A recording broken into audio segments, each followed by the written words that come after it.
This is Democracy Watch. Marc, we've got some alarming news here. The highest-ranking career official at Treasury and the guy who was previously serving as the acting Treasury Secretary is now out after a clash with Elon Musk and his allies because they wanted access to sensitive payment systems that distribute about $6 trillion in U.S. government payments. So this is basically all of the money that flows out of our government into the hands of the folks where it gets distributed, whether it's different programs and whatnot.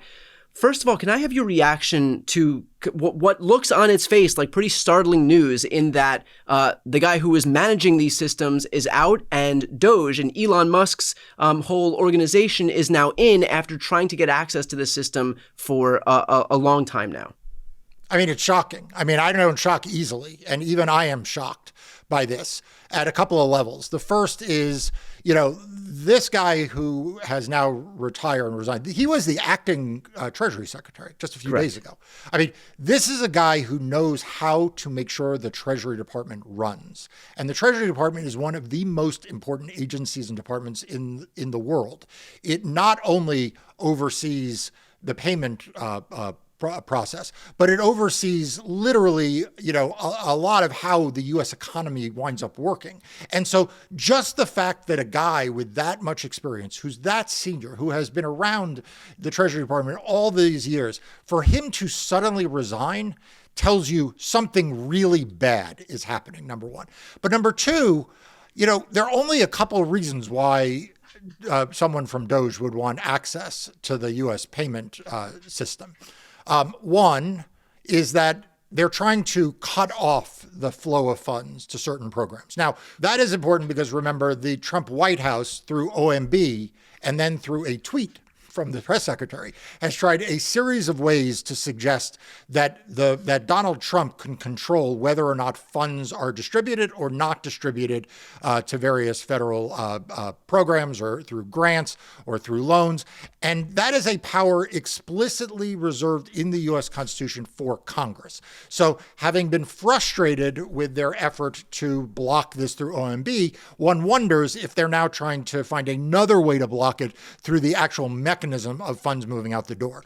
Of course, the only other possibility is that why you would want to control the payment process is not to stop funds from going out, but you would want to direct where the funds go out. Right. And, you can only imagine what kind of trouble could be done there.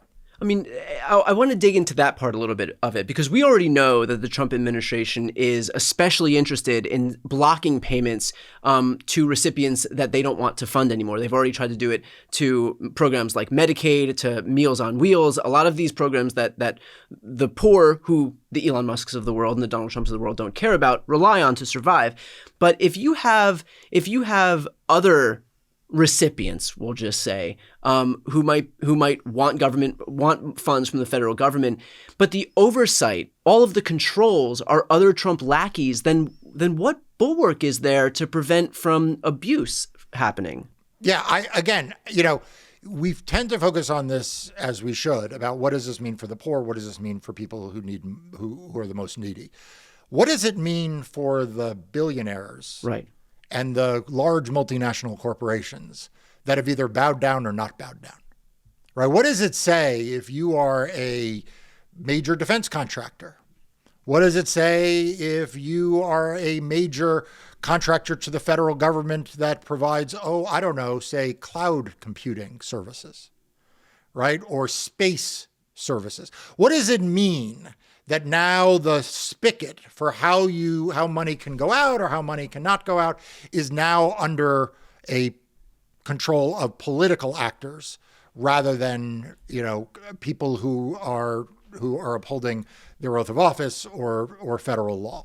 So that is terrifying because, that is the carrot. That is the stick portion of the program, not just the carrot portion of it. And then, of course, there is just the possibility that funds are just distributed in ways that defy common sense and that might benefit his Donald Trump's political supporters.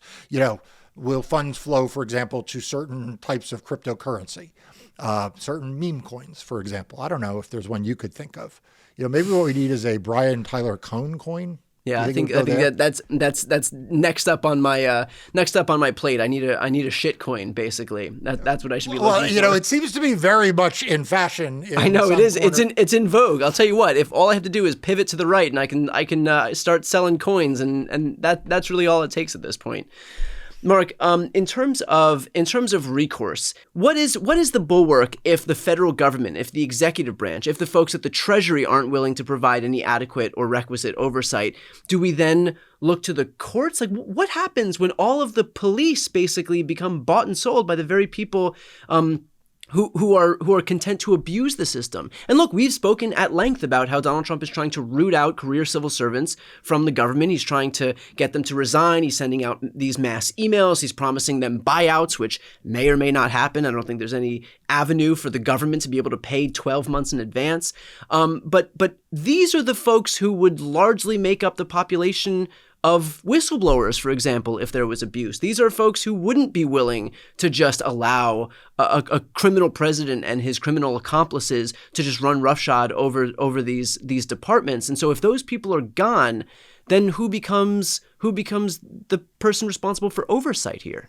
Well, so sadly, in our system of checks and balances, the check on the executive branch misusing appropriated funds is Congress, because it's Congress that has the greatest interest in seeing that their appropriations are followed. I mean, after all, it is literally in the Constitution. The House of Representatives has a privileged place in the Constitution about appropriated funds. And normally, the Senate appropriators, the House appropriators, on a bipartisan basis, the one thing that they guard more than anything else is their prerogative to appropriate funds and to ensure that the funds that they appropriate are sent out and the funds that they don't appropriate are not sent out. But I got to tell you, Brian, we're not seeing any sign of life from the Republicans in Congress as a check. Yeah. I mean, if the goal here is to hope that Mike Johnson and the Marjorie Taylor Greenes of the world are going to serve as a bulwark to Trump's worst excesses, then I think we're in a pretty grim position moving forward. At this point, we would have to hope that either there's going to be some remaining officials who are willing to speak out and not just completely bend the knee to Donald Trump, which, you know, if he gets his way, those people won't exist, or that someone in Congress is willing to actually speak out against the worst abuses by their own party, which, again, also doesn't seem likely given the way the incentive structure for the GOP today.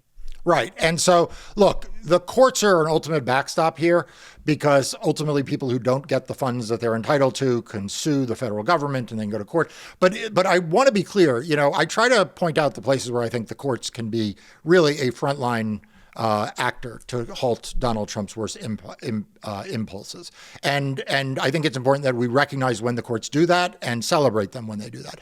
This one's trickier because the fact is you will need a recipient of federal funds who, number one, is willing to blow the whistle. So far, we have not seen a lot of courage from corporate America or government contractors or from Republican state governors. So sure, you have the Democratic AGs and the Democratic governors, and they can do this. But the second is the courts are not meant to police the day-to-day distribution of funds from the federal government. The oversight of that is done by Congress. That's why we talk about congressional oversight of the executive branch. And like I said, usually if there is one aspect of the federal government that is subject to more rigorous day-to-day oversight, it is the appropriations process. And so this is a terrifying development because they may have found, Trump may have found the weak spot in the federal government where Congress won't do oversight.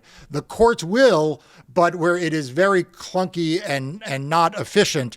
And then you are left, as you say, with the career civil servants and hoping that they can stand up against the powerful in the way in which the legacy media is backing down, the way in which corporate America is backing down, the billionaire oligarchs are backing down.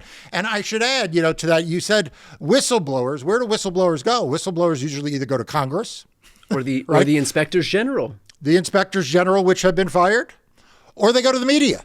Yeah. And Right. tell me if you're a career civil servant and you're Can't go to the LA Times. You can't go to the Washington Post. Yeah. Like, what are you going to do? I think all of that underscores the importance of the work that you're doing over at Democracy Docket, which is the news outlet you founded to focus on everything voting and elections. You guys have been completely clear-eyed and focused on fearless journalism and holding the powerful to account. So for those who are watching right now, if you are not yet signed up, please do yourself a favor and sign up. You'll get good information and you'll support folks who are actually meeting this moment with the urgency that it deserves. So I'll put the link right here on the screen and also in the post description of this video. I'm Brian Tyler Cohen. I'm Marc Elias. This is Democracy Watch.